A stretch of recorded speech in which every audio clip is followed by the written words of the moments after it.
The radiator in apartment 4B didn't groan. It sighed, a long, metallic exhale that carried no warmth.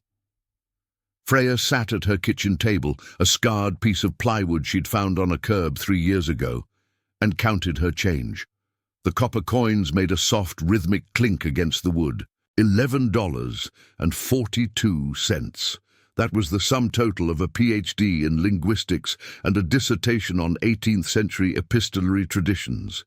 The air in the room was thin and smelled faintly of the peppermint tea she used to trick her stomach into feeling full. Outside the window, the London sky was the colour of a wet sidewalk, heavy with the threat of a sleet storm that would surely turn the bus ride into a nightmare. She pulled her cardigan tighter, the wool thin and pilling at the elbows. Her fingers were stiff, the joints aching from the damp cold that lived in the marrow of her bones. She looked at the letter on the table. It was heavy, cream-coloured stationery, an anomaly in her world of digital rejections and overdue utility notices. "Dear Dr. Thorne," it began, the ink sharp and authoritative. "I require a specialist for a short-term archival project at the Blackwood estate. The collection is uncatalogued, deteriorating, and requires immediate attention before the property is prepared for liquidation. Compensation is negotiable, but I am prepared to offer a rate far above the standard academic stipend." It was signed Ethan Blackwood. Freya didn't know much about the Blackwoods, only that they were the kind of family whose names were etched into the cornerstones of libraries she wasn't allowed to enter. They were old money, the kind that had spent centuries building walls so high that the rest of the world forgot they existed until the cracks started to show. And according to the news, the Blackwood cracks were becoming chasms. She stood up, her knees popping in the silence. She had to take the job. There was no choice, no dignity left to trade for a different path. She packed her bag, a leather satchel that had belonged to her father, its strap repaired with duct tape, and checked her reflection in the cracked mirror by the door. Her face was pale, her eyes a tired, intellectual grey, framed by dark hair she'd pulled back into a severe, functional knot. She looked like exactly what she was, a woman who spent more time with the dead than the living.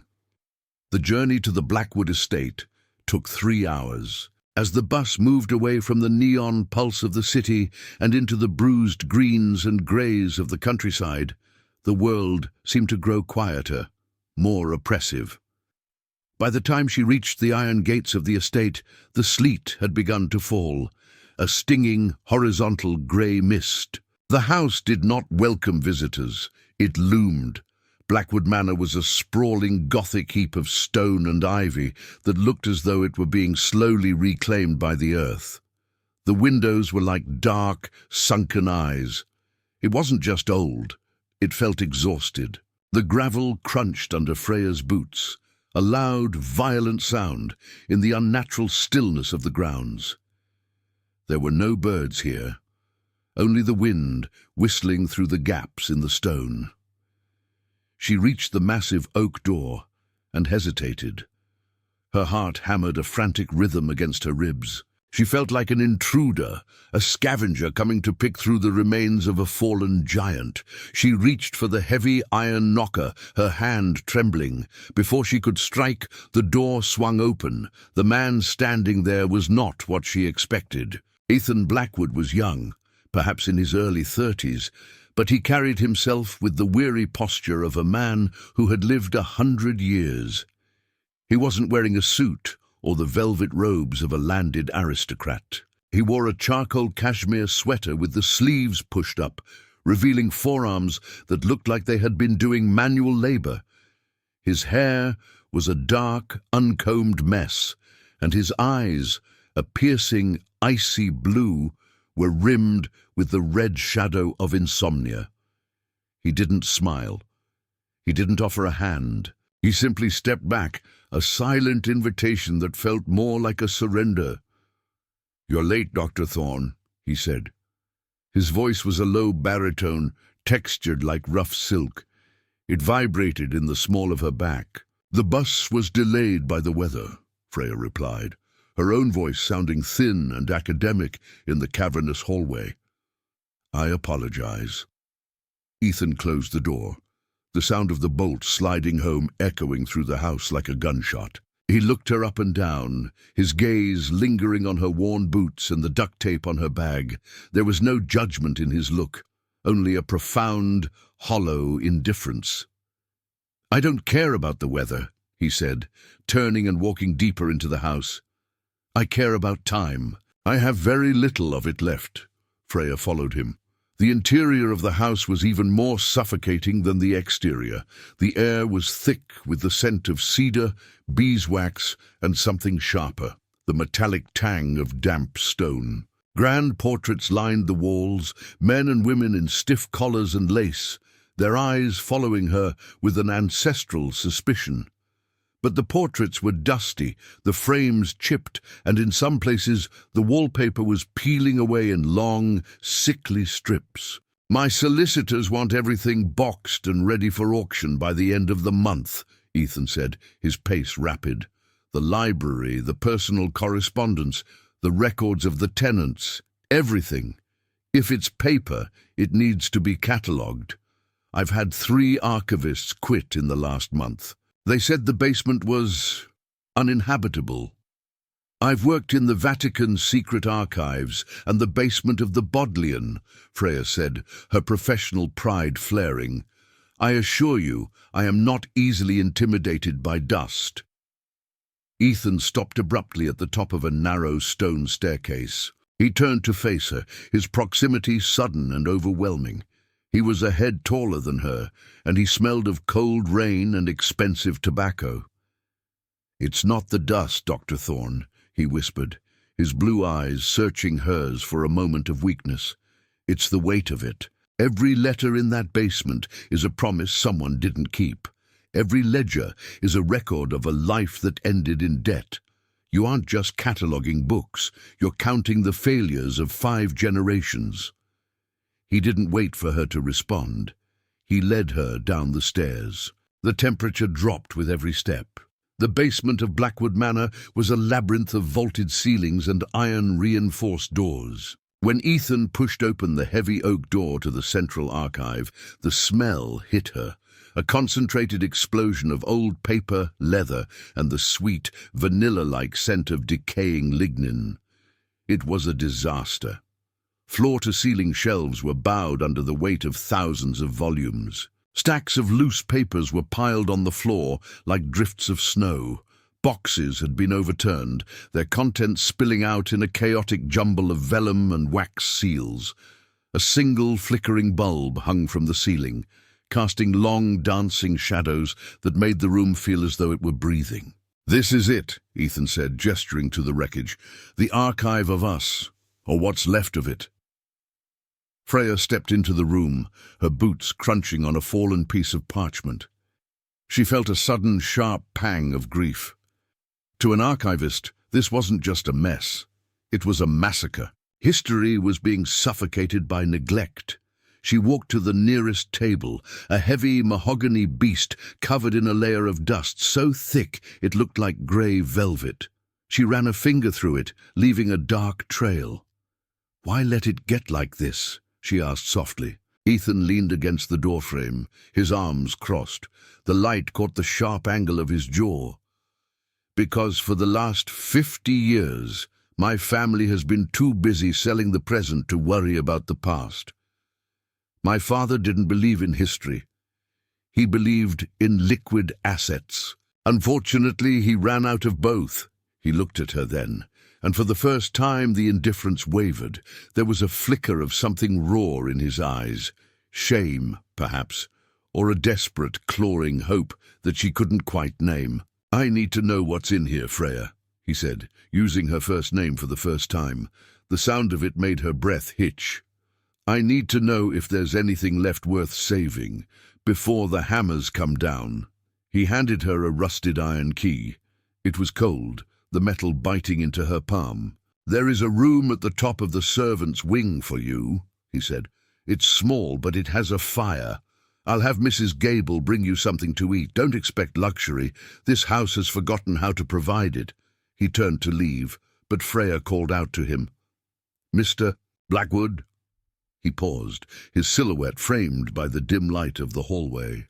"I will find what's here," she said, her voice firming. "History doesn't disappear just because people stop looking at it." Ethan gave a short, mirthless laugh. "Careful, Dr. Thorne. In this house, the more you look, the more you might wish you'd stayed blind." He disappeared into the shadows of the staircase. Freya was alone. The silence of the archive was heavy, pressing against her ears like deep water. She didn't go to her room. She couldn't. The pull of the paper was too strong. She reached into her bag, pulled out a pair of white cotton gloves, and approached the first pile of loose documents. She worked for hours, the world outside the basement walls ceasing to exist. She moved with a practiced surgical precision, sorting, dusting, and identifying. Most of it was mundane: land grants from the 1840s, invoices for carriage repairs, long-winded legal disputes over property lines. But then she found it. It was tucked inside a heavy, leather-bound ledger, hidden between pages of dry accounting. It was a single sheet of vellum, yellowed with age but remarkably well-preserved. The ink was a deep, faded sepia, written in a hand that was elegant, frantic, and unmistakably feminine. "My dearest Julian," it began. Freya's heart skipped. She recognized the name Julian Blackwood from the portraits in the hallway, the great-great-grandfather who had supposedly built the estate's fortune. But history books said he had never married, that he was a cold, calculating man of commerce. "The shadow grows longer every day," the letter continued.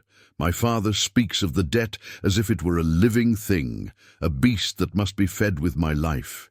He does not know of the letters. He does not know that I have found the archive's hidden pulse. Julian, if you truly love me, you must find the deed before the new year. The truth is not in the vaults, but in the words we shared. Look for the last page. It holds the key to the ruins. It was signed, your Isabella." Freya felt a chill that had nothing to do with the temperature of the room. She held the letter to the light. The vellum was thin, almost translucent. As she turned it over, she saw a small, faint symbol pressed into the wax of the seal, a stylized lion with a broken wing. She looked around the room. The thousands of boxes, the mountains of paper, the centuries of secrets. This wasn't just a cataloging job. It was a map. And Isabella's voice, reaching out across 200 years, sounded exactly like a warning. A floorboard creaked behind her. Freya spun around, her hand flying to her chest. Ethan was standing in the doorway, his face partially obscured by the shadows. He was holding a tray with a bowl of soup and a thick slice of bread. "You're still down here," he said, his voice quiet. "I found something," she said, her pulse racing. "A letter. From someone named Isabella. She mentions a Julian." Ethan walked into the room, the flickering light dancing in his blue eyes. He set the tray on the dusty table and looked at the vellum in her hand. He didn't reach for it.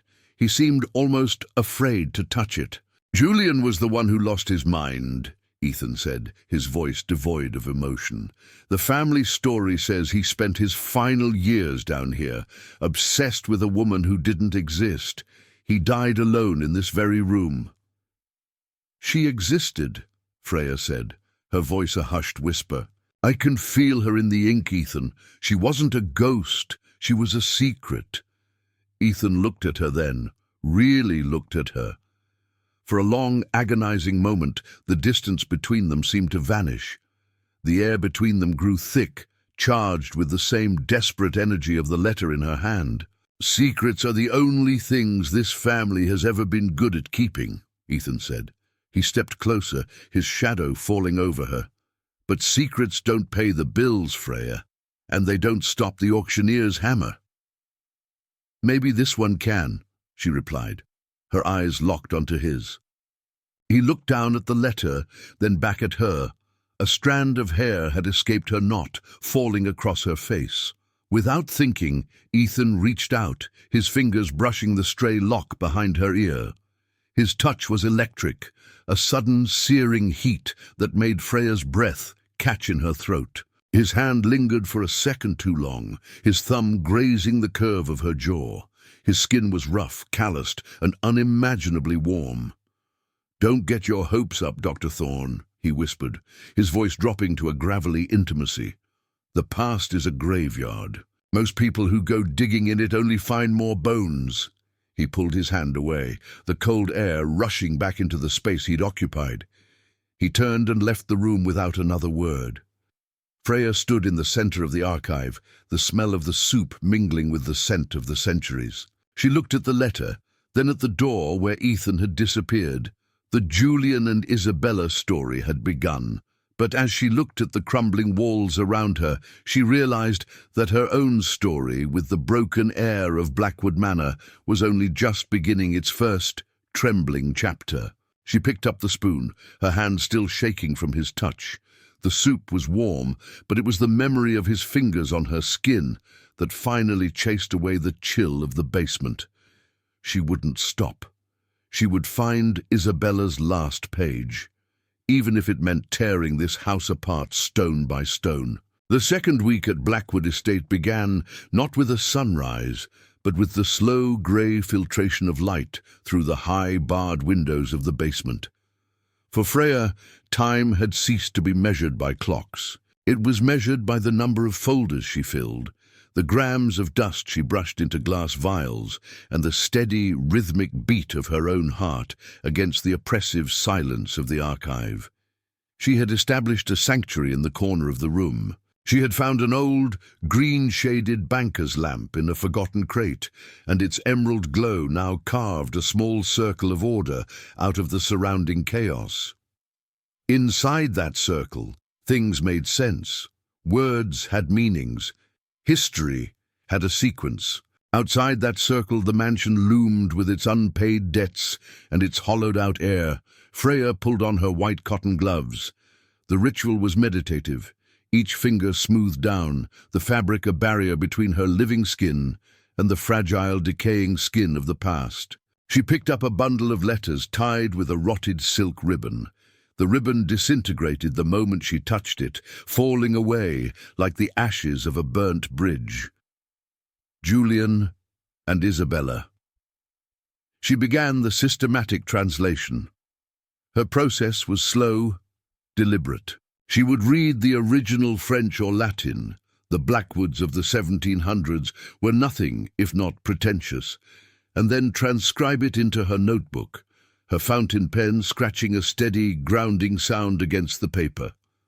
"My Julian," she read, her voice a silent whisper in the back of her mind. "The frost has taken the rose garden, and with it the last of my father's patience. He speaks of the Count as if he were a savior, but I see only a man who wishes to buy a name he did not earn. I keep your last letter beneath my pillow, a paper shield against a world of stone." Freya paused, her pen hovering. The handwriting was different from the previous letters, more hurried, the ink splattered in places. Isabella was afraid. A sound at the door made her stiffen. It wasn't the heavy, decisive tread of a servant. It was a hesitant, uneven step. Ethan stood in the doorway. He was wearing the same charcoal sweater as the day before, though it looked more wrinkled now. He held a silver tray, but the silver was tarnished, almost black in places. On it sat a single porcelain cup and a small plate of dry toast. "Mrs. Gable is unwell," Ethan said. His voice was gravelly, as if he hadn't spoken to anyone since they last saw each other. "I brought your tea." "Thank you," Freya said, her voice sounding unnaturally loud to her own ears. He didn't leave. He walked into the circle of green light, his presence immediately shrinking the room. He set the tray down on the edge of the mahogany table, careful not to disturb her stacks of sorted vellum. He stood there for a moment, looking down at the notebook where she had been transcribing Isabella's plea. "You're working on the 1780s, he observed. It wasn't a question. "Yes, the correspondence between Julian and Isabella." Freya replied.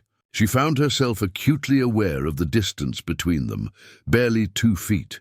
She could smell the faint, sharp scent of cedar and the cold, metallic tang of the sleet still clinging to the house's exterior. "Julian was the golden child," Ethan said, his voice tinged with a bitterness that felt practiced, "the one who was supposed to take the Blackwood name into the next century with more gold than his father. But he spent all his time in the library. My father used to say he was the first leak in the family bucket, the one who started the drainage." "He wasn't leaking, Ethan," Freya said softly. She looked up at him, her grey eyes steady. "He was searching. These letters, they aren't the writings of a man who didn't care about his legacy. They are the writings of a man who felt the walls closing in, just like you do." Ethan's jaw tightened. He looked away, his gaze wandering to the dark corners of the basement where the shadows seemed to pulse. "I don't have the luxury of searching, Dr. Thorne. I have 3 weeks before the bank sends the appraisers for the final walkthrough. My searching is limited to finding which paintings are real and which are copies, so I can sell the former before the creditors realize the latter are worthless." "Is that why you're here?" she asked. "To see if I've found anything of monetary value?" Ethan looked back at her, and for a fleeting second the mask of the cynical air slipped. There was a raw, jagged vulnerability in his eyes, the look of a man who was falling and didn't know where the ground was. "I'm here because this is the only room in the house where someone isn't asking me for money I don't have," he said. He pulled out the heavy oak chair opposite her and sat down. He didn't say anything else. He simply sat there, his hands clasped between his knees, watching her work. The silence was different now. It wasn't the empty, hollow silence of the morning. It was a pressurized, expectant thing. Freya tried to return to her translation, but she could feel his gaze on her, not a prying gaze, but a desperate one, as if he were trying to absorb her calm through osmosis. She picked up the next letter. Her fingers brushed against a small, hard object hidden within the folds of the parchment. She carefully extracted it. It was a dried, pressed flower, a white rose, now turned the color of old bone. "He sent her roses from the conservatory," Freya murmured, mostly to herself, "even when he couldn't pay the gardeners." "Stupid," Ethan muttered, but there was no heat in the word. "Is it?" Freya looked at the flower, then at Ethan.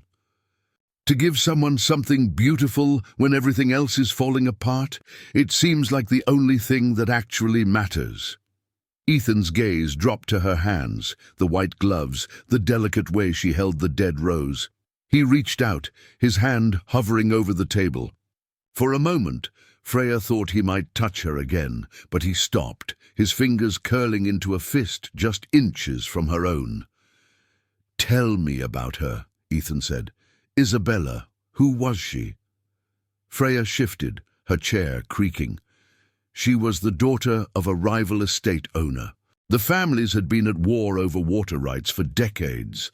It was the classic tragedy, the children of enemies finding the only common ground in their own loneliness. But Isabella was different.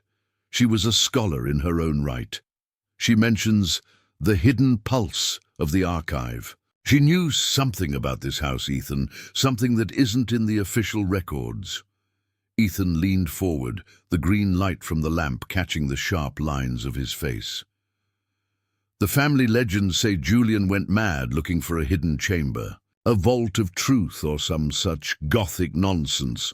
My father laughed about it until the day he died. He said Julian was just looking for an excuse to avoid the ledgers." "Maybe Julian wasn't looking for a room," Freya said, her mind racing. "Maybe he was looking for a person or a paper. Isabella tells him to look for the last page. I haven't found it yet. I've gone through 3 crates, but the correspondence just stops in 1789. "The year of the great fire in the village," Ethan said.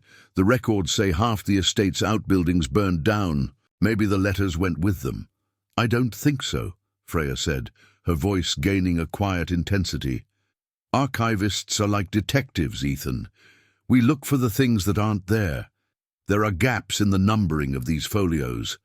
Someone removed pages. Not recently. The ink on the margins is old. Someone in your family didn't want the end of this story to be read. Before Ethan could respond, a shrill, jarring sound echoed from the hallway upstairs. It was a telephone, an old-fashioned landline that sounded like a scream in the quiet house. Ethan's face hardened instantly. The vulnerability vanished, replaced by a cold, weary mask. He stood up, the chair scraping violently against the stone floor. "That will be Mr. Sterling," Ethan said, his voice flat. "My uncle's solicitor. He calls every day at 10 to remind me that I'm a failure." He turned to leave, but as he reached the door, he paused. He looked back at Freya, silhouetted against the dark hallway. "Don't stay down here too long, Freya," he said. "The air is bad for the lungs, and the stories, they're bad for the heart." He was gone before she could answer. Freya sat in the silence, the green light of the lamp feeling colder now. She looked at the pressed rose on her table. It was fragile, a single breath away from turning to dust. She felt a sudden, fierce protectiveness over it, and over the man who had just walked out the door. She worked through the afternoon, her neck aching and her eyes burning. The external world occasionally intruded, the sound of raised voices from the grand foyer, the slamming of a car door outside, the muffled, rhythmic thud of Ethan pacing in the library directly above her head. Each sound was a reminder of the lions at the gate. Around 4 o'clock, the basement grew too dark for the single lamp to manage. The shadows seemed to swallow the edges of her desk. Freya decided she needed the more comprehensive genealogical records kept in the main library upstairs. She packed her notebook and her gloves and made her way up the stone stairs. The transition from the basement to the main floor was always jarring. The basement was honest in its decay. The main floor was a lie, a grand stage where the actors had long since died, but the curtains were still being drawn. She found the library. It was a magnificent 2-story room with a wraparound balcony and floor-to-ceiling windows that looked out over the mist-shrouded valley. But here, too, the rot was visible. Velvet curtains were moth-eaten. The smell of damp was stronger here, mingling with the scent of old leather. Ethan was there. He was standing by the window, a glass of amber liquid in his hand. He wasn't drinking it, he was just staring at the rain. "I needed the 19th century ledgers," Freya said, her voice soft. Ethan didn't turn around. "Help yourself. They're on the east wall. Section 4. They haven't been touched since my grandfather's funeral." Freya walked to the shelves. The library was freezing, the massive fireplace cold and filled with grey ash. She found the ledgers, heavy, daunting volumes bound in black hide. As she pulled one down, a slip of paper fluttered out. She caught it before it hit the floor. It wasn't a historical document, it was a modern one, a legal notice with the word "foreclosure" printed in bold, uncompromising red at the top. She looked at Ethan's back. He looked so small against the backdrop of the vast, empty landscape. The weight he was carrying wasn't just his own. It was the weight of every portrait on the walls, every book on the shelves, and every mistake made by men named Blackwood for 200 years. "Ethan," she said. He turned then. His face was pale, his eyes dark with the exhaustion that went deeper than sleep. He saw the paper in her hand, and his mouth twisted into a ghost of a smile. "Now you know the price of the Archive of Us, Dr. Thorne," he said. £14 million, or to be more precise, the lack of it. Freya walked toward him, the legal notice held between her fingers like a weapon she didn't want to use. "Why didn't you tell me it was this close?" "What would it change?" Ethan asked, taking a step toward her. He took the paper from her hand, his fingers brushing hers. Unlike the night before, he didn't pull away. He held her gaze, his blue eyes searching for something, pity perhaps, or the same indifference he showed the world. "I could work faster," she said, her heart tripping over itself. "I could focus on the items that have the most historical significance for the auction. I could—" "I don't want you to work faster," Ethan interrupted, his voice dropping to a low, intense whisper. He took another step, closing the distance between them until she could feel the heat radiating from him. "I want you to find what Julian was looking for. Because if there isn't some secret, some hidden truth, some reason for all of this, then it was all for nothing.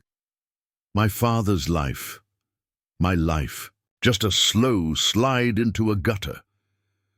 He was so close now that she could see the tiny flecks of gold in his blue irises. The restraint that had governed her since she arrived was fraying. She saw the man behind the debt, a man who was lonely, terrified, and desperately in need of someone to tell him that he was more than his bank balance. "It's not for nothing," Freya said, her voice trembling. She reached out, her hand resting tentatively on his forearm. Through the cashmere of his sweater, his muscle felt like iron. "The history you're protecting, it's beautiful, Ethan. Julian and Isabella, they loved this place not for the stone, but for what it represented. A sanctuary, just like the one I have in your basement." Ethan's gaze dropped to her lips. The air in the library seemed to vibrate with a sudden electric tension. The rain lashed against the windows, a violent, chaotic sound that only served to make the silence between them feel more intimate.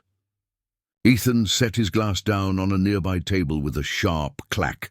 He reached up, his hand cupping her cheek. His thumb traced the line of her jaw, his touch light, questioning. "You're a scholar, Freya," he whispered, his breath warm against her skin. "You're supposed to be objective. You're supposed to look at this house and see a dying animal." "I see a house that's waiting," she replied, her voice barely a breath. "Waiting for someone to remember it." Ethan leaned in, his forehead resting against hers. For a long, agonizing moment they just stood there, breathing each other's air. It wasn't a kiss, not yet, but it was a surrender, a bridge being built in the middle of a storm. "I can't save it, Freya," he choked out, the words sounding like they were being torn from his throat. "I'm not strong enough." "Then let the archives save it," she said. "Let the truth do what the money couldn't." He pulled back just an inch, looking into her eyes with a desperate, newfound intensity. "Find it. Find the last page. Whatever it costs, find it." "I will," she promised. He stayed there for a second longer, his hand still on her cheek, before he abruptly turned and walked out of the library, leaving her alone in the fading light. Freya stood trembling, the ghost of his touch still searing her skin. She looked at the shelves of books, the thousands of lives bound in leather and ink. She didn't go back to the genealogical records. She went back to the basement. She worked through the night. The Julian and Isabella letters were no longer just a job. They were a lifeline. She realized that the letters weren't just a romance. They were a code.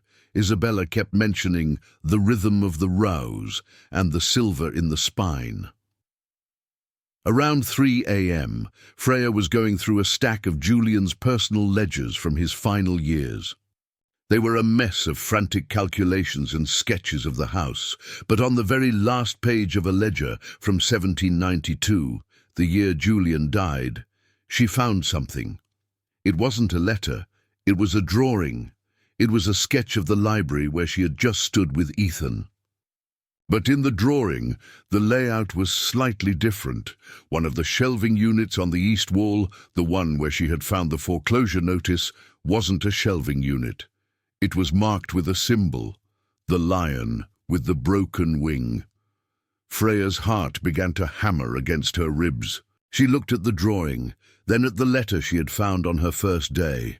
"The truth is not in the vaults, but in the words we shared. Look for the last page." She realized then that the last page wasn't a piece of paper. It was a physical place, the last page of the library. She grabbed her flashlight and ran back upstairs. The house was pitch black, the shadows stretching out like long, grasping fingers. She reached the library, her breath coming in ragged gasps. She made her way to the east wall, her flashlight beam cutting through the gloom. Section 4. The ledgers. She began pulling the heavy books off the shelves, tossing them onto the floor with a series of dull thuds. She didn't care about the dust or the damage. She reached the back of the shelf. It was solid wood, or so it seemed. She began to press on the wood, searching for a catch, a hinge, anything. Her fingers were numb with cold and adrenaline. She remembered Isabella's words, the rhythm of the rows. She looked at the empty shelves. There were 5 rows. She began to press them in a sequence. 1, 3, 5, 2, 4. Nothing. She tried again. 3, 2, 5, 4, 1. Still nothing. She sat on the floor, the flashlight rolling away from her. She felt a wave of crushing defeat. Was she just like Julian? Was she losing her mind in the dark, chasing ghosts while the real world crumbled around her? She looked at the sketch again. The lion with the broken wing wasn't at the bottom of the shelf. It was at the top. She stood on a chair, reaching for the very top trim of the bookcase. Her fingers found a small carved indentation. She pressed it. There was a sound, a low, grinding groan of stone on stone that seemed to vibrate through her very bones. Slowly, impossibly, the entire section of the bookcase began to swing inward. Behind it was a small, narrow space, no larger than a closet. It smelled of ancient air and dry rot. Freya stepped inside, her flashlight beam shaking. In the center of the space was a small pedestal. And on that pedestal sat a single iron-bound chest. She reached for the lid, her heart in her throat. But before she could touch it, a floorboard creaked in the library behind her. Freya? It was Ethan. He was standing in the doorway, a candle in his hand. He looked like a ghost, his face pale and drawn. He saw the open passage, the hidden room, and the look on his face was one of pure, unadulterated shock. "You found it," he whispered. "I found the last page," she replied, her voice thick with emotion. They stood there, the candlelight and the flashlight beam crossing in the narrow space. The external world, the creditors, the solicitors, the foreclosure, felt 1,000,000 miles away. In this hidden pocket of history, there was only the two of them, and the secret that had been waiting for 200 years to be told.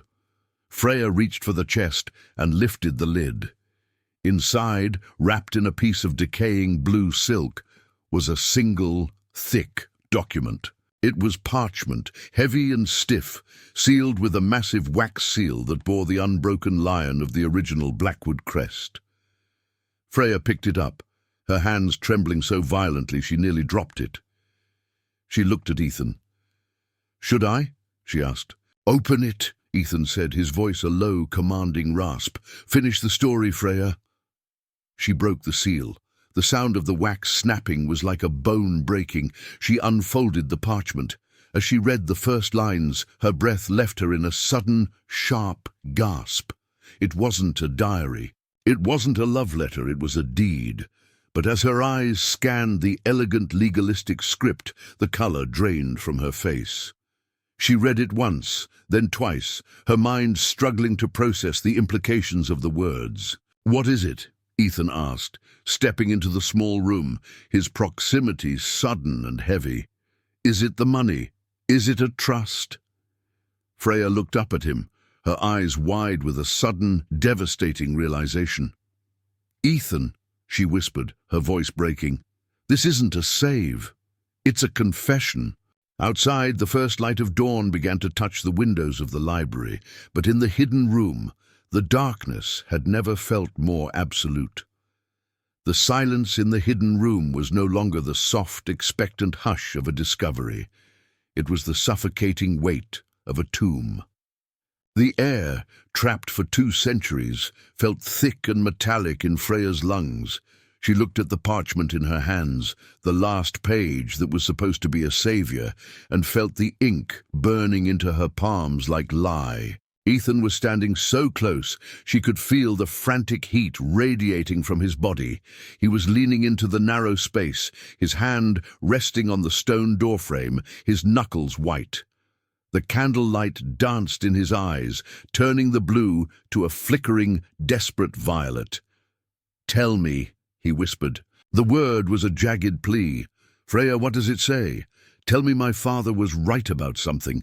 Tell me there's a trust or a second estate or anything." Freya's tongue felt like lead. She looked down at the elegant, sloping script of Julian Blackwood. The date at the top was October 14th, 1792, 3 days before he was found dead in the archive.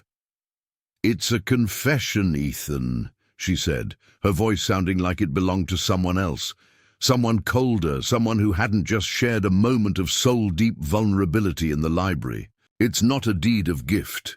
It's a deed of restitution." She began to read, her voice trembling as she translated the archaic legalities into the harsh light of the present. "I, Julian Blackwood, being of sound mind but broken heart, do hereby swear that the title to the Blackwood lands was obtained through a calculated and monstrous deceit.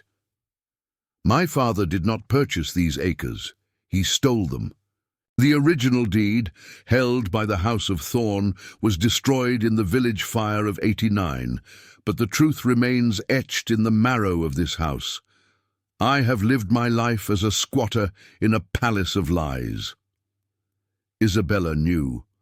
She was the light that showed me the shadows of my own name. "I leave this record for the one who has the courage to burn the rot away." The silence that followed was absolute. It wasn't the silence of the basement. It was the silence of a world stopping on its axis. Ethan didn't move. He didn't blink. He looked at the parchment as if it were a venomous snake. Then, very slowly, he reached out and took it from her. His fingers were icy. As he read the words himself, his face didn't just go pale. It went translucent, the blue veins at his temples pulsing with a violent rhythmic intensity. "The House of Thorn," he muttered, the name catching in his throat. He looked at Freya, his eyes widening with a sudden, horrific clarity. "Your name, Thorn." "It's a common name, Ethan," Freya said quickly, her heart hammering against her ribs. "It doesn't mean—" "Julian was searching for the Thorn heir," Ethan interrupted, his voice rising, gaining a sharp, hysterical edge. "That's why he was in the archive. He was trying to find where they went. He was trying to give it back. And my family, my grandfather, my father, they knew. They must have known. That's why this room was sealed. That's why the library was rearranged. They didn't lose the fortune, Freya. They hid the crime." He crumpled the parchment in his fist, a violent, crushing motion that made Freya wince. "Ethan, stop! You're going to destroy it." "Good," he roared, the sound echoing off the stone walls like a thunderclap. "It should be destroyed. It's a curse. Everything I've sacrificed. Every night I spent staring at the ceiling, wondering how I'd keep the roof over my head. It was for a house that wasn't even mine to keep. I'm not just a failure, Freya. I'm a thief." He pushed past her, stumbling out of the hidden room and into the library. He didn't stop. He moved like a man possessed, kicking the ledger she had so carefully sorted, his breath coming in ragged, sobbing gasps. Freya followed him, her own panic rising. "Ethan, listen to me. This doesn't change who you are. You didn't do this. You're the victim of your history as much as anyone." He stopped by the large window, the grey dawn light spilling over him. He looked broken, truly broken, in a way that no amount of money or academic research could fix. He turned to her, and the look in his eyes made her want to weep. "You don't understand," he said, his voice dropping to a hollow whisper. "If this document is legal, the creditors can't touch the house. But neither can I. It belongs to the state, or to a family that hasn't existed for 200 years. If I come forward with this, I lose everything tonight." If I hide it, I'm just like the rest of them. He looked at the crumpled parchment in his hand, then at the fireplace. The ash was cold, but the intent in his eyes was searing. "Don't," Freya said, stepping toward him. "Ethan, please. As an archivist, as a person who loves the truth, don't burn it. You can't build a life on a foundation of ash." Ethan looked at her, his gaze lingering on her face with a tragic, lingering intensity. "And what am I supposed to build it on, Freya? You? You're leaving in 2 weeks. You'll go back to your books and your quiet life, and I'll be left here, a squatter in a haunted house, waiting for the police to come and tell me I'm a criminal."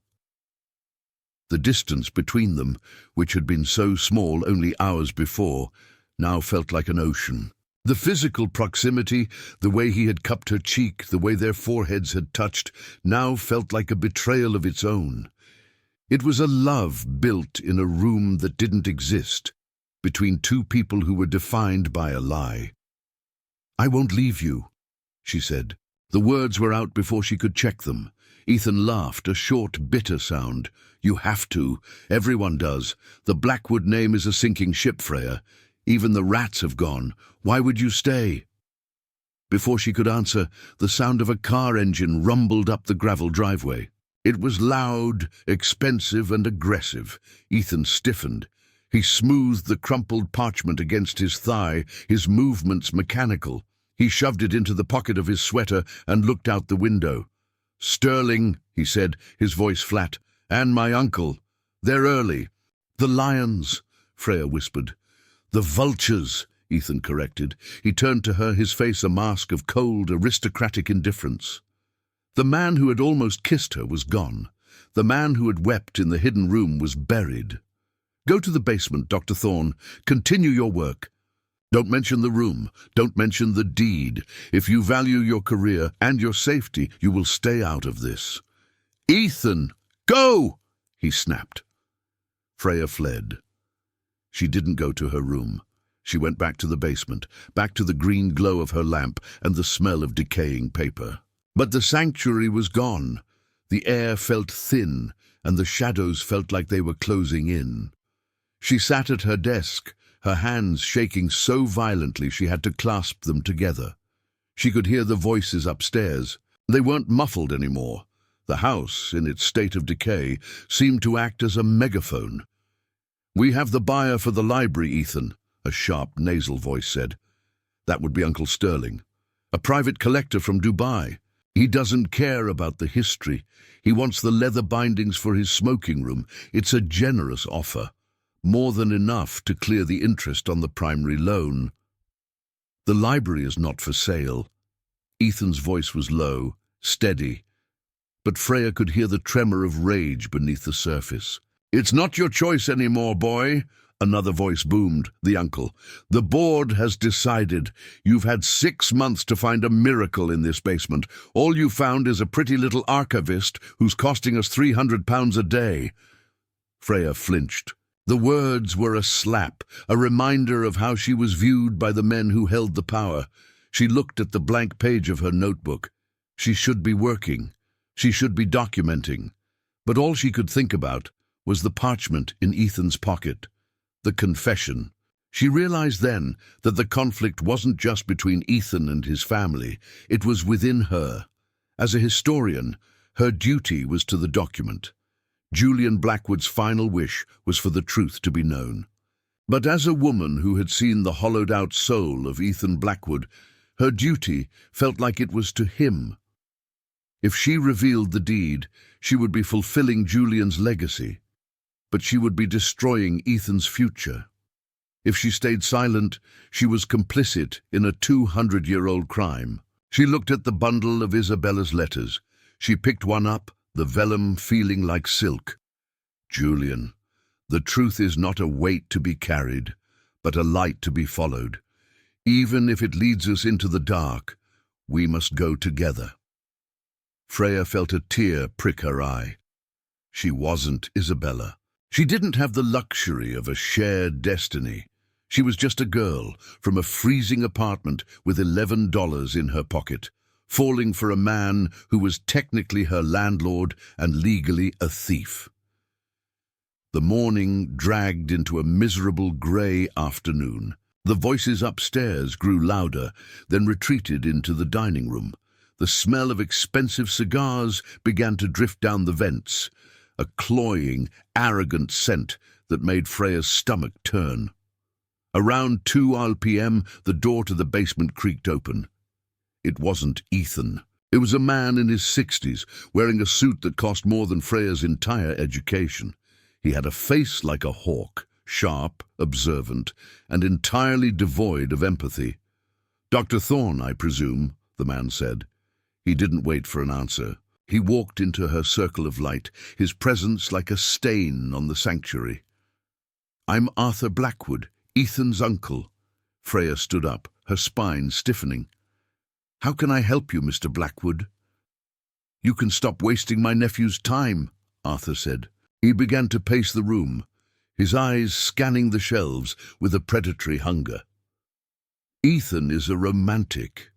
He thinks there's some secret treasure hidden in these walls, some deed that will save him from the reality of his own incompetence." He stopped in front of her desk, his gaze dropping to the letters. He reached out a gloved hand to touch them. "Please don't," Freya said, her voice sharp. "Those are fragile." Arthur looked at her, a slow, condescending smile spreading across his face. "Everything in this house is fragile, Dr. Thorne. That's why it's being broken. Tell me, have you found anything at all that would stand up in a court of law?" Freya felt the confession screaming in her mind. She thought of Ethan's face in the library. She thought of the way his thumb had traced her jaw. "No," she said, her voice steady. "I haven't." Arthur's smile widened. It was the smile of a man who had just won a bet. "I thought not. Julian was a madman, and Ethan is a fool, a dangerous combination." He leaned over the desk, his face inches from hers. The smell of cigars and peppermint was nauseating. "I'm going to make this very simple for you, Doctor. You will finish your catalogue by the end of the week. You will list everything as of moderate historical interest, low market value. If you do that, I will see to it that you receive a bonus that will settle your debts and ensure you never have to live in a cold apartment again." Freya felt a cold, hard lump of rage forming in her chest. "Are you asking me to falsify an archival record, Mr. Blackwood?" "I'm asking you to be pragmatic," Arthur replied. "The house is going to be sold. The items are going to be auctioned. Why shouldn't we both benefit from the inevitable?" He reached into his pocket and pulled out a card. He laid it on the desk, right next to Isabella's pressed rose. "Think about it," he said. "The truth is a luxury for people who can afford it. You, Dr. Thorne, are not one of those people." He turned and walked out, the heavy door thudding shut behind him. Freya sat down, her legs giving way. She looked at the card, then at the rose. The lions weren't just at the gate. They were in the room, offering her the very thing she had been starving for, security, in exchange for her soul. She waited until she was sure Arthur had left the house. She could hear the car receding down the driveway. Then she stood up and walked to the staircase. She needed to find Ethan. She needed to tell him what his uncle had done. She needed to know if he was still holding the parchment or if he had already let the fire have it. She found him in the library. The room was a mess, books strewn everywhere, a chair overturned. Ethan was sitting on the floor in the center of the room, his back against the east wall, right next to the hidden door. He was holding the parchment. It was flat now, smoothed out with a desperate, obsessive care. "He offered me money," Freya said, her voice echoing in the vast, cold space. Ethan didn't look up. "My uncle?" "Yes. He wants me to lie about the value of the collection. He wants me to help him strip the house." Ethan let out a long, ragged breath. He finally looked at her, and the distance in his eyes was gone, replaced by a deep, mourning clarity. He's been doing it for years, Ethan said. He's the one who sold the original family records to a collector in Berlin. He's the one who made sure I never saw the ledgers until it was too late. We can stop him, Ethan, Freya said, walking toward him. She sat on the floor beside him, their shoulders almost touching. The cold of the stone seeped into her jeans, but she didn't care. We have the deed. We have the proof. Proof of what? Ethan asked, holding up the parchment. Proof that I'm a fraud, that my family has been living a lie for 2 centuries. If I use this to stop Arthur, I lose the house anyway. There is no version of this story where I keep Blackwood Manor, Freya. But there is a version where you keep your integrity, she said softly. Ethan turned to her, his face so close she could see the fine lines of pain around his eyes. Integrity doesn't keep you warm at night. It doesn't pay for the repairs. It doesn't stop the loneliness. He reached out, his hand trembling, and cupped her face. This time, it wasn't a question. It was a drowning man grabbing a lifeline. He pulled her toward him, and his lips met hers in a kiss that was desperate, salty with tears, and heavy with the weight of everything they couldn't say. It wasn't a cinematic kiss. It was a collision. It was the sound of 2 people breaking against each other. Freya buried her hands in his hair, pulling him closer, trying to absorb the cold of the house into her own body. In that moment, the deed, the uncle, and the debt disappeared. There was only the heat of his breath and the frantic beat of his heart against her chest. When he finally pulled back, his forehead rested against hers. His eyes were closed, his lashes wet. "I love you," he whispered. The words were a confession of their own, the most dangerous one of all. "And that's why you have to leave. I can't let you be part of the ruin, Freya. I can't let my name destroy yours." "It's not just your name anymore," she replied, her voice thick. "It's ours, the archive of us, remember?" Ethan pulled away, his face hardening again. He stood up, the parchment still clutched in his hand.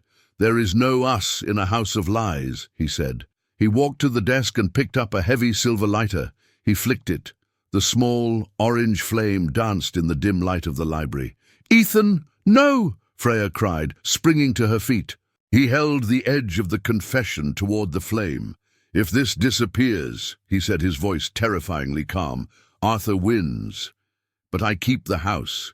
If I keep the house, I can make it right. I can find a way to pay the debts.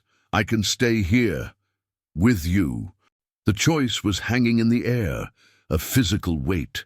The flame licked at the air, inches from the 200-year-old vellum. Freya realized that the fracturing foundation wasn't the house. It was the man in front of her. "If you burn that," Freya said, her voice cold and sharp as a razor, "you won't be staying here with me. You'll be staying here with the ghosts, and I will never look at you again." The silence stretched, thin as a wire. The flame flickered. Ethan's hand shook. Downstairs, the heavy oak door of the mansion slammed shut. A new set of footsteps, heavy, rhythmic, and authoritative, began to climb the stairs. "Ethan!" a voice called out. It wasn't Arthur. It was a woman's voice, sharp, cold, and sounding remarkably like a judge. "Ethan, are you in there? The appraisers are here. We're starting with the library." Ethan looked at the door, then at the parchment, then at Freya. He flicked the lighter off.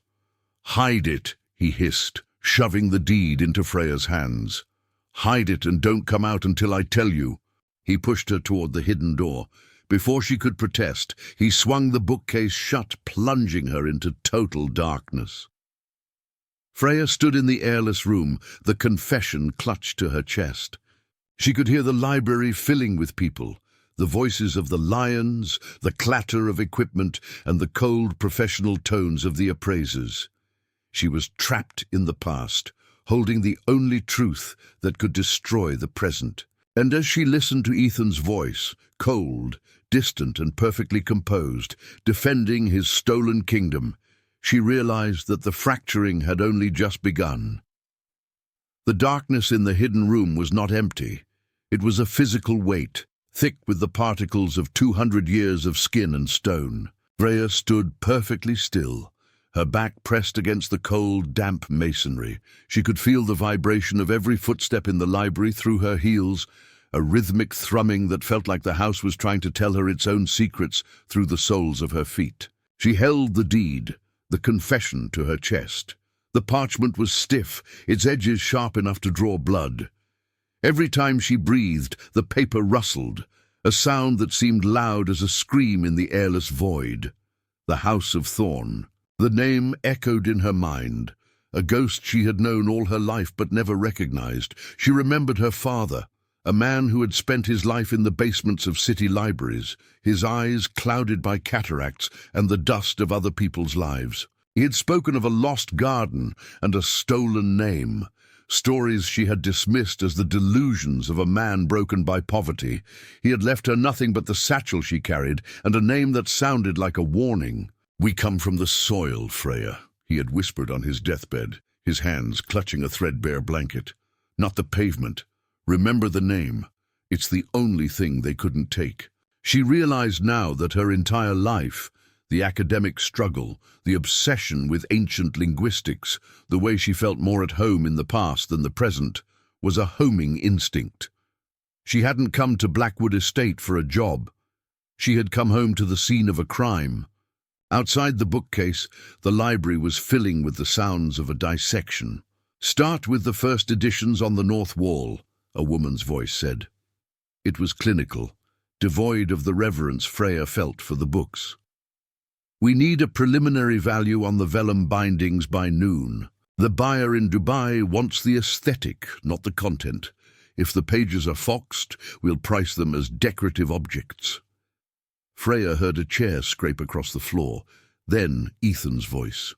"They aren't objects, Miss Halloway," he said. His voice was different now, hollowed out, a brittle shell of the man who had kissed her.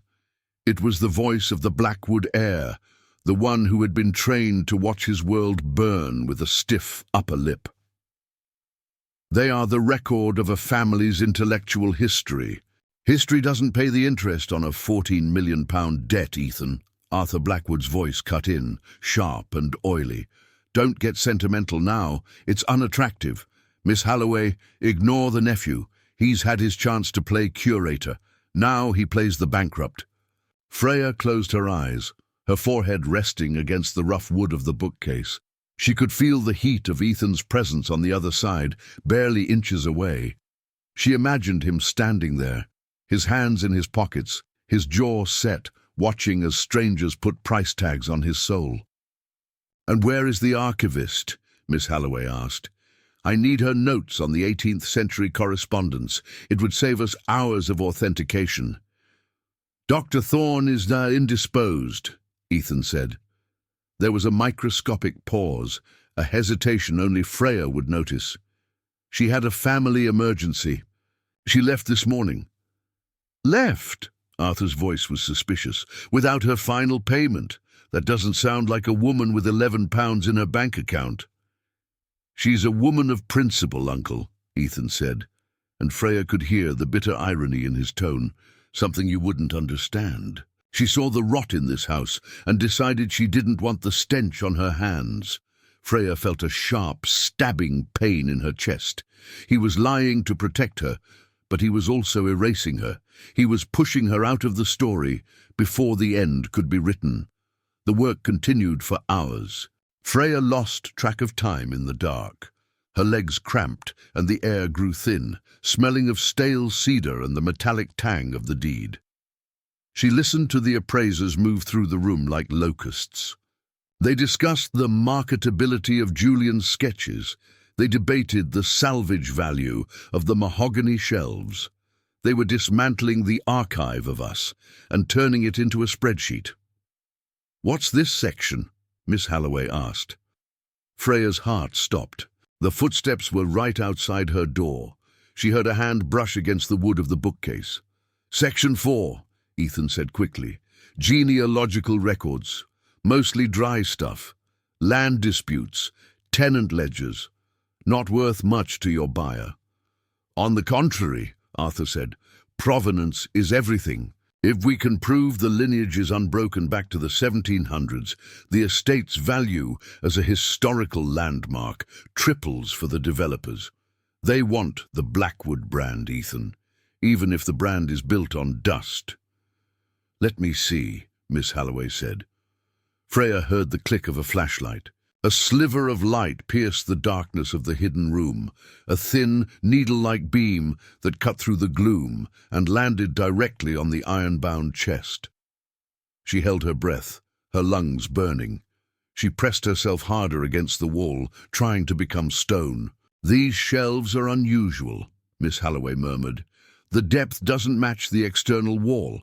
There's a discrepancy of about 4 feet. "The house has shifted over the centuries," Ethan said, his voice rising in pitch. "The foundations are uneven. It's a structural quirk." Or a secret," Arthur said, and Freya could hear the predatory grin in his voice. Julian was always rumored to have a hidden vault. He was a paranoid old bastard. "Ethan, move aside." "I won't," Ethan said. There was a sound of a scuffle, a sharp intake of breath, the thud of a body hitting a shelf. "Get your hands off me," Arthur snarled. "Sterling, hold him. Miss Holloway, look at the trim at the top. There's a wear pattern on the wood. Someone has been touching this recently." Freya realized she had left her own fingerprints in the dust of the mechanism. Her academic rigor had been her undoing. She looked at the deed in her hand. If they found her, the secret was out. If they found her, Ethan was ruined. But if she stayed hidden, she was letting them win. She was letting Arthur strip the house of its truth and sell the lie to the highest bidder. She thought of Isabella. The truth is not a weight to be carried, but a light to be followed. Freya didn't wait for them to find the catch. She reached up and pressed the internal release lever she had found earlier.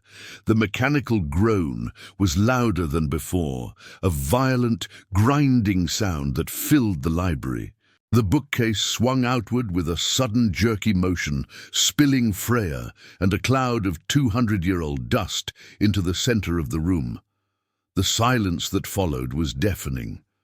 Freya stood in the center of the library, her hair disheveled, her grey eyes fierce and reddened by the dust. She was holding the parchment in her hand like a holy relic.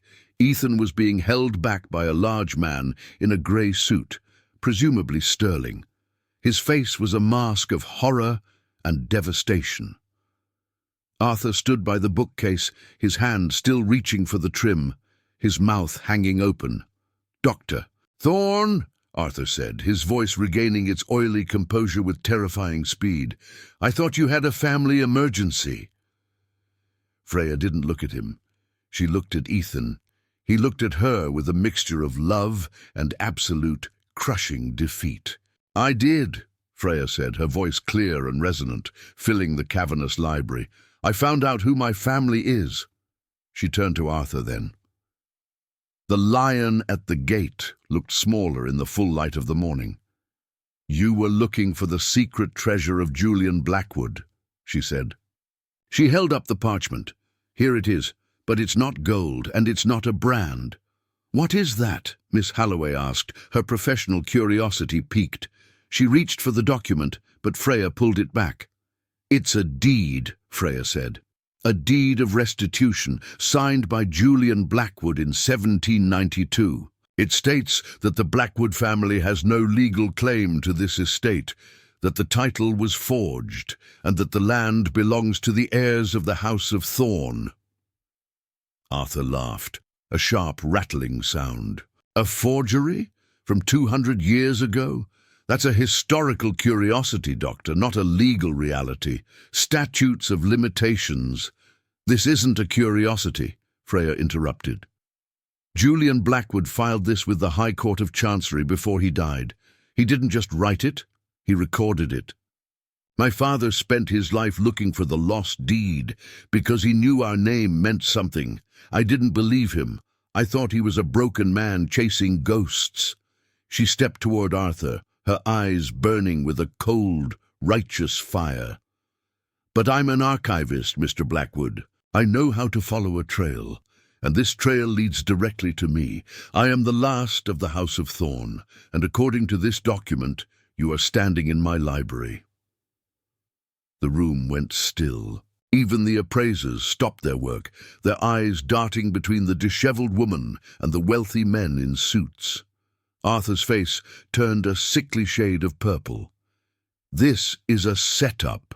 Ethan, you planned this. You found this girl. You coached her." "I didn't know," Ethan said, his voice a low, hollow rasp. He stepped forward, Sterling's grip loosening in the shock of the moment. He walked toward Freya, stopping a few feet away. He looked at the deed, then at her face. "I didn't know her name was the one in the letter, I swear." "It doesn't matter what he knew," Arthur roared. "This paper is worthless. It's dust. Sterling, get her out of here. Call the police. She's trespassing." "She's not trespassing," Ethan said. He turned to his uncle, and for the first time, the bankrupt heir looked like a king. "She's the owner, and if she's the owner, then the sale to your Dubai collector is void. The debt to the bank is void. Because the collateral, the house, was never ours to pledge." Arthur lunged for the paper, but Ethan stepped between them. He was taller, stronger, and possessed by a sudden, calm clarity. "It's over, Arthur," Ethan said. "The lie is dead." "You're destroying us," Arthur screamed. "You're throwing away 5 generations of prestige for a girl you met 3 weeks ago." "I'm saving us," Ethan replied, his voice dropping to a whisper. "I'm letting us be honest for the first time in 200 years. He turned back to Freya. The look in his eyes was one of profound, agonizing accountability. "Is it true, Freya?" he asked. "Are you a Thorn?" "I am," she said, her voice trembling. "My father was Thomas Thorn. His father was Julian Thorn. They were the ones who were driven out of the village after the fire. They were the ones who lived in the tenements, while your family lived in this palace." She looked around at the books, the portraits, the mahogany shelves. She felt a wave of nausea. The beauty of the archive was stained by the blood of her ancestors' displacement.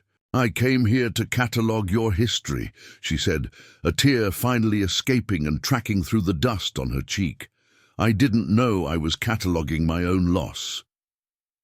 Ethan reached out, his hand hovering near hers. He didn't touch her. He didn't have the right. "What do you want to do, Freya?" he asked. "The house is yours. The truth is yours. What happens next?" Freya looked at the deed, then at Arthur, who was already on his phone, likely calling his lawyers to find a way to discredit her. She looked at the appraisers, who were looking at the house as if it were a carcass. Then she looked at Ethan. She saw the man who had brought her tea, the man who had protected her hair from the dust, the man who had been willing to burn the truth just to stay by her side. "I want the lions to leave," she said.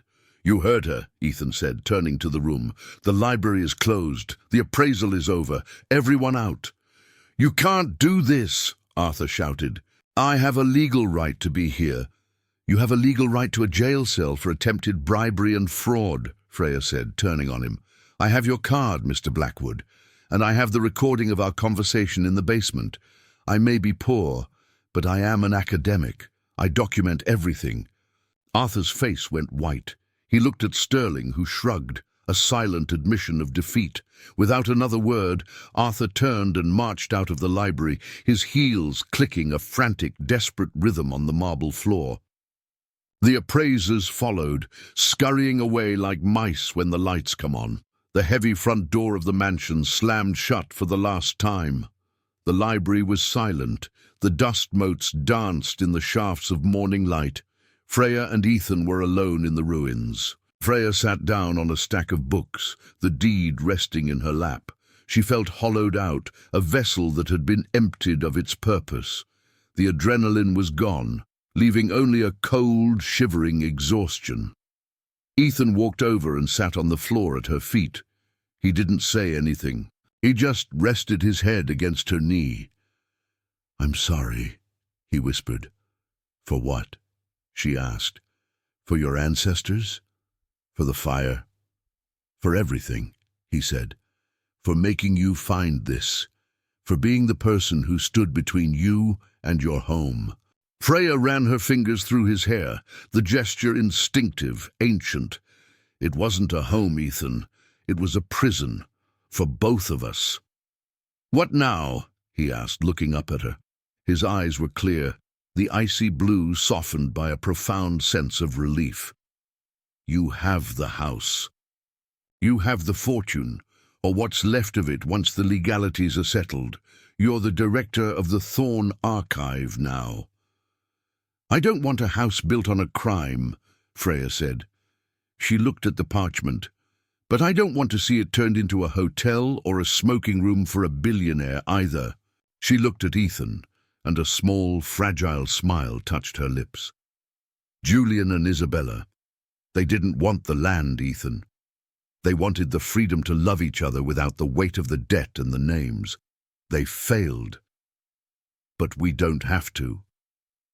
She held out her hand to him. "The archive of us, Ethan. Not the Blackwoods, not the Thorns, us." Ethan took her hand, his fingers interlacing with hers. "I have nothing to offer you, Freya. I'm a man without a name, without a penny, and without a home." "Guy, you have the last page," she said, leaning down to press her forehead against his. "And for the first time in my life, I have the person I want to write the next one with." The sun rose higher, flooding the library with a warmth that finally reached the marrow of their bones. The descent was over. The collapse had happened, but as they sat together amidst the dust and the old books, they realized that they weren't standing on a ruin. They were standing on a foundation, one that was finally, after 200 years, built on the truth. The silence that followed the departure of the lions was not a peace. It was an echo.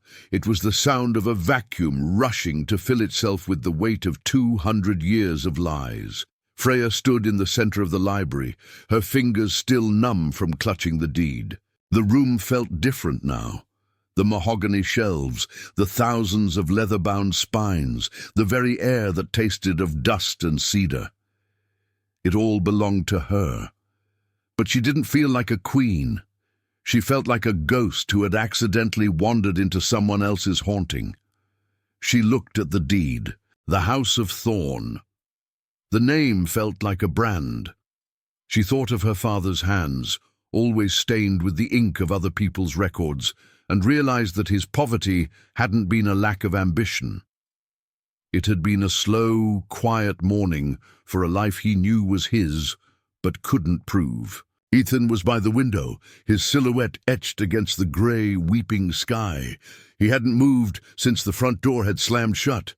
He looked like a man who had been stripped of his skin. Without the Blackwood name, without the estate, without the crushing debt, he was just a man in a charcoal sweater standing in a cold room. "You should go to your room," Freya said softly. Her voice sounded strange in the vastness, no longer the voice of an employee, but the voice of the mistress of the house. The realization made her stomach turn.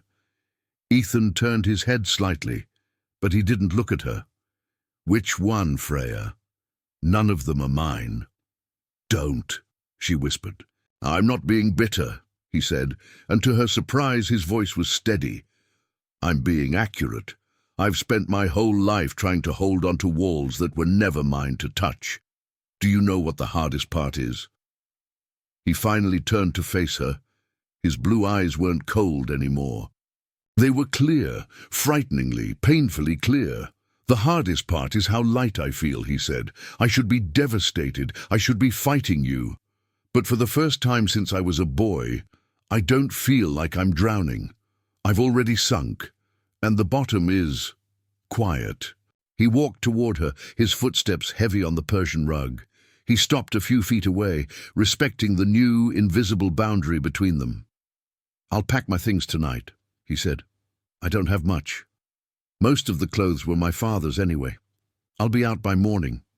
"No," Freya said, the words sharp and instinctive. Ethan paused. Freya, you can't have me here. The lawyers will be here by noon tomorrow. There will be filings, challenges, probate. You need to be the Thorn heir. You can't be the woman who let the thief stay in the guest room. You aren't a thief, she said, stepping toward him. The smell of the rain on his sweater was intoxicating, a mix of wet wool and the sharp, clean scent of the outdoors. And I don't want to be the Thorn heir alone in this mausoleum. I came here to find the truth, Ethan, not to execute a man for his father's sins. She looked around the library. Look at this place. It's dying. The lions were going to chop it up and sell it for parts. If you leave, I'm just a girl with a library she can't manage and a history she's only half translated. I need you. Oh, you don't need a Blackwood, Ethan said, his voice dropping to a low, intense rasp. I need you, she repeated, her eyes locked onto his. I need the man who brought me soup when I was freezing. I need the man who almost burned the only proof of his survival because he didn't want to lose me. I need my partner, Ethan. The archive of us isn't finished. Ethan looked at her for a long time. The tension between them was no longer about the deed. It was about the future. It was about the terrifying possibility of building something on a foundation that had just been razed to the ground. He reached out, his fingers hesitating before they brushed the back of her hand. His skin was warm, a contrast to the chill of the room. I have nothing to give you, he whispered. You have the letters, she said. We still haven't found the silver in the spine. The next few days were a blur of cold tea, legal documents, and the relentless, rhythmic scratching of pens. Freya and Ethan retreated to the library, creating a bunker against the world. The external reality was chaotic. Arthur was fighting back, filing injunctions and leaking stories to the press about academic fraud. The bank was confused, the solicitors were terrified, and the village was buzzing with the scandal of the century. But inside the library, it was quiet. Freya sat at her desk, the green lamp glowing like an emerald in the gloom. She was focusing on Isabella's last poem, the one that had led her to the hidden room. She was convinced there was one more layer. Isabella hadn't just been a romantic, she was a cryptographer. Her father had been a master of the Queen's Mint, and she had grown up surrounded by codes and ledgers. Listen to this, Freya said, her voice breaking the silence. Ethan, who was sitting on the floor nearby, sorting through a stack of 19th-century maps, looked up. He looked tired, with dark circles under his eyes, but there was a new peace in his posture. He was no longer trying to look like a billionaire. He was just Ethan. The silver in the spine, not of the book, but of the line, where the lion meets the lamb, and tells the world of who I am. It's a bit flowery even for her, Ethan observed. It's not flowery, Ethan, it's a coordinate, Freya said. She stood up, her mind racing. The line where the lion meets the lamb. Look at the floor. They both looked down at the massive Persian rug that covered the center of the library. It was an intricate masterpiece of silk and wool, but it was worn and faded. The border, Ethan said, standing up. The crest of the Blackwoods is the lion, the crest of the thorns. What was it, Freya? A lamb, she whispered. My father had a signet ring. I thought it was just a cheap trinket. It was a lamb with a broken wing. They moved to the edge of the rug, where the border met the dark oak floorboards. They began to crawl, their hands searching for a discrepancy in the wood. The proximity was electric, the sound of their breathing, the scent of the old floor wax, the way their shoulders occasionally brushed as they moved. Here, Ethan said. He had found a small silver inlay in the floorboard, hidden under the very edge of the rug. It was a tiny, delicate lamb, no larger than a thumbnail. Freya knelt beside him. She reached into her bag and pulled out the small iron key Julian had given her. It didn't fit, but she noticed that the lamb's wing was hinged. She pressed it with her fingernail. There was a soft click. A small section of the floorboard popped up, revealing a narrow cavity. Inside was a small cylindrical tin, the kind used for storing sewing needles or snuff. Freya picked it up. It was heavy. She opened the lid, and a cascade of silver coins spilled out onto the floor. But they weren't coins. They were signet rings. Dozens of them. Each one bore the crest of a different local family, the families who had been displaced when the Blackwoods had forged the deed. "Restitution," Ethan whispered. "He was collecting them," Freya said, her voice thick with emotion. "Julian, he wasn't just looking for the Thorn deed. He was collecting the proof of everyone his father had cheated. He was going to give it all back, all of it." She looked at the silver rings, glinting in the light of her flashlight. This was the silver in the spine of the community. "This is how we save it, Ethan," she said, looking up at him.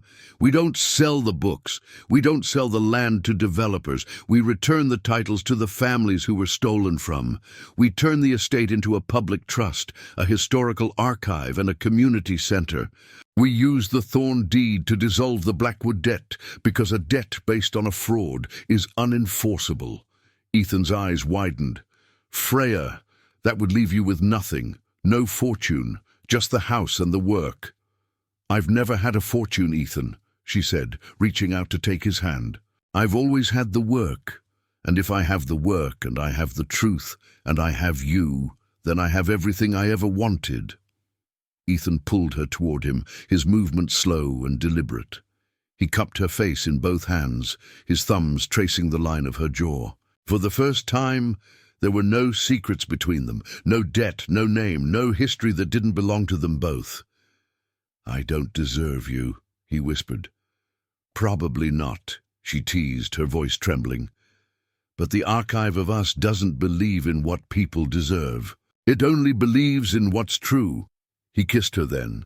It wasn't the desperate, breaking kiss of the library. It was a slow, deep, and grounded kiss. It tasted of rain and tea and the promise of a long, quiet life. It was the first brick of the new foundation. The healing was slow. The legal battles lasted months, but with the silver in the spine and the Thorn deed, the result was inevitable. Arthur Blackwood disappeared into the shadows of a corporate scandal, and the Blackwood name was officially retired from the land. The estate was renamed the Thorn Blackwood Archive. It was a cold Tuesday in November when the last of the legal papers were signed. Freya and Ethan were in the library, which was no longer a tomb. The heaters were working now, a gift from a local historical society. The air was warm and smelled of fresh peppermint tea. Freya was sitting at the grand mahogany desk, her laptop open. She was the director of the archive, her PhD finally being put to a use she never could have imagined. Ethan was across from her, working on a digital catalogue of the signet rings. He was no longer the heir, he was the curator. He had found his own talent in the quiet, meticulous work of history. He looked up and caught her watching him. He smiled, a real, easy smile that reached his eyes. "What?" he asked. "Nothing," she said, leaning back in her chair. "I was just thinking about the first day I came here. About the $11 in my pocket and the duct tape on my bag." Ethan stood up and walked around the desk. He leaned down, his arms circling her shoulders from behind. He pressed a kiss to the top of her head. "I remember," he said. "I remember thinking you were the most dangerous person I'd ever met." "I was," she said, turning in his arms. "I was the person who was going to tell you the truth." "Best thing that ever happened to me," he whispered. He reached into the pocket of his sweater and pulled out a small velvet box. He set it on the desk between them. Freya's breath caught. "Ethan." "It's not an heirloom," he said, opening the box. Inside was a simple gold band, unadorned and modern. "I bought it with the first paycheck I earned as your curator. It has no history, Freya. No blood, no lies, no debts. It's just a ring, for a woman who gave me a life." He took her hand, his fingers trembling just a little. "I know the archive of us is a long-form story," he said, his voice thick with emotion. "And I know We're only on the first few chapters. But I'd like to be the one who writes the rest of them with you, if you'll have me." Freya looked at the ring, then at the man who had become her home. She thought of the dust, the basement, the letters, and the last page. "I think," she said, a tear of pure, unadulterated joy tracking down her cheek, "that we're just getting to the good part." She reached out and took the ring, sliding it onto her finger. It was a perfect fit. Outside, the first snow of the season began to fall, dusting the ancient stone of the manor in a clean white shroud. But inside the library, the fire was roaring, the tea was warm, and the archive was finally, for the first time in 2 centuries, full of light. 6 months later, the air in the great hall of Blackwood Manor, now the Thorn Blackwood Archive, didn't smell of damp stone or forgotten disappointments.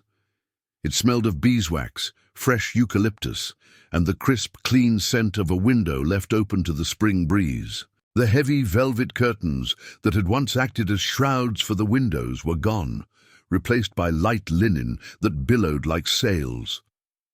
The sun was low in the sky, casting long, golden fingers across the polished floorboards. It was the blue hour, that quiet transition between the labor of the day and the rest of the night. Freya stood at the top of the grand staircase, her hand resting on the banister. The wood was no longer gritty with dust. It was smooth, warm, and alive. Below her, the massive oak doors were standing wide open. This was the day of the first homecoming. They weren't celebrities or billionaires who walked through those doors. They were the people of the village, the Millers, the Clarks, the Thorn cousins from 3 towns over. They came tentatively at first, their boots clicking on the marble as they looked up at the portraits, but the portraits no longer looked down with suspicion. They were part of a catalogue now, their stories explained on discreet, elegant placards that told the truth of how the wealth had been gathered and how it was being returned. The Ledger of the Displaced was the centre attraction. It sat on a velvet-covered plinth in the centre of the hall, open to the page where Julian had begun his list of restitution. Freya watched as an elderly woman, Mrs. Gable's sister, reached out a trembling finger to touch a signet ring displayed in a glass case nearby. The ring bore the crest of a local miller whose land had been seized in 1804. "My grandfather used to tell me about this," the woman whispered, her voice thick. "I thought it was just a story to explain why we were poor. I didn't think the house would ever admit it." "The house has a better memory than the people who lived in it," a voice said from the shadows of the hallway.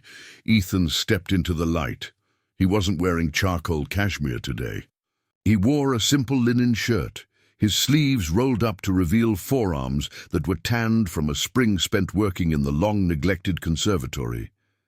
He looked younger, the sharp, defensive lines of his face softened by a sense of purpose that had nothing to do with a bank balance. He walked over to the woman and spoke to her, not as a landlord, but as a historian.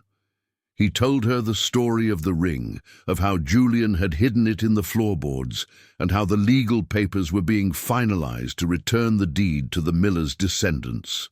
Freya watched him, a swell of pride and love making it hard to breathe. He had become the heartbeat of the restoration. While she handled the linguistics and the academic rigor, Ethan handled the people. He carried the weight of his family's history not as a burden, but as a map for how to do better. When the last of the visitors had left and the heavy doors were finally closed for the evening, the house settled into a comfortable, living silence. "How does it feel?" Ethan asked, leaning against the base of the staircase as Freya descended. "It feels like the air is finally moving," she said, reaching the bottom step. She held out her hand, and Ethan took it, his fingers interlacing with hers. The gold band on her finger caught the last of the light. "I found something today," he said, pulling a small, weathered scrap of paper from his pocket. "In the back of the ledger we opened for the exhibit. It was stuck in the gutter of the binding." He handed it to her. It was a fragment of a note, written in Julian's unmistakable, frantic hand. "To the one who finds the light, do not weep for the stone. The stone is a shell. Build the home in the heart. Isabella is waiting in the garden. Freya felt a shiver of peace settle over her. He knew someone would come. He knew that the truth couldn't be buried forever. He was waiting for a thorn, Ethan whispered, pulling her closer. He just didn't know the thorn would be a girl with a PhD and a habit of correcting his Latin. Freya laughed, the sound echoing through the hall. It wasn't a hollow sound anymore. It was a sound that belonged in the room. "Come with me," she said. "I want to show you the conservatory." They walked through the house, their shadows merging on the walls. The conservatory, once a skeletal ruin of glass and rusted iron, had been transformed. The lost garden was no longer lost. Freya had spent her bonus from the first archival grant on white roses, the same ones Julian had sent to Isabella. The scent was overwhelming, sweet, heavy, and full of life. The glass panes had been cleaned, and the moonlight was flooding the room, turning the leaves of the lemon trees into silver. In the center of the room sat a small, simple wooden bench. "This is where the last page ends," Freya said, sitting down. She looked out at the rolling hills of the estate, which were no longer a debt to be paid, but a trust to be kept. Ethan sat beside her, his arm draping over her shoulders, pulling her into the warmth of his side. "And where does the next one begin?" Freya leaned her head against his shoulder. "Right here, in the archive of us." She closed her eyes, listening to the rhythm of the house. The creaks were no longer groans of decay. They were the settling of a foundation that was finally level. The silence was no longer a secret. It was a sanctuary. She thought back to that first night in the basement, the cold biting into her bones and the $11 in her pocket. She had come looking for a job, but she had found a legacy. She had come to save a library, but she had saved a man. And in the process, she had found herself. "He thought I was just a quiet archivist with a love for old books," she murmured, repeating the thought that had started it all.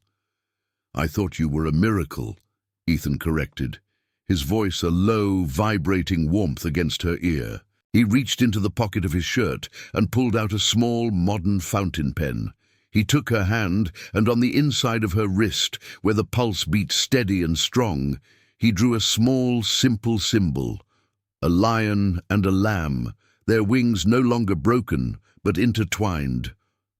"The new seal," he said. Freya looked at the ink on her skin, then up at the man who had become her world. The 90-minute story of the Blackwood debt and the Thorn displacement was over.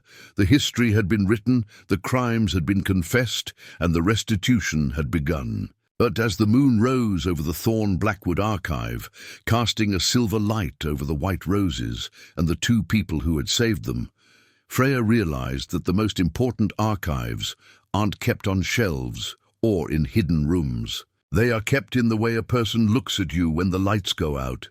They are kept in the shared silence of a garden at midnight. They are kept in the courage to build something beautiful from the ruins of the old. "I love you, Ethan," she whispered. "I know," he replied, his lips meeting hers in the quiet of the roses. "It's in the records." The camera of the mind pulls back then, moving away from the conservatory, over the silvered roof of the library, and up into the vast, starlit sky. The house stands on the hill, no longer a dark, imposing shadow, but a beacon of yellow light in the valley. The archive of us was open, and for the first time in 200 years, the truth was the only thing that remained.